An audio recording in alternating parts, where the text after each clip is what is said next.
So, yan ang napapala kapag hindi nag-unboxing. Nadodoble na ang order. So, naka-order na ako nung una nito and nag-unbox ako kanina. May nakita na naman akong panibago nito. Pero okay lang kasi magagamit at magagamit to ng anak ko kasi this is a stick-on 48 pieces, 24 pieces, citronella, stick-on patch para sa ating mga junakis. So, ilalagay lang natin to sa mga damit ng ating anak. And isa sa makakatulong to para hindi sila dapuan ng lamok. And napaka-ano nito ha, sticky. Alam niyo yun, kahit labhan mo na yung damit, andun pa rin yung patches. Grabe. So, panalo to. So, for me, nababangon talaga ako sa citronella. So, ayan. Ito yung pinakaayaw na amoy, percent ng mga lamok. Kaya kung gusto nyong safe ang inyong mga anak, especially kung sakaling gumagala kayo, hindi nyo alam kung malamok ba dun sa area, magandang lagyan nyo rin ng ganito.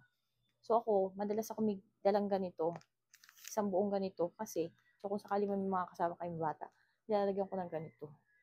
Para nang sa ganun, hindi lang anak ko yung safe, kundi yung mga kasama natin mga junakis. So, 48 pieces siya guys sa 24 pieces.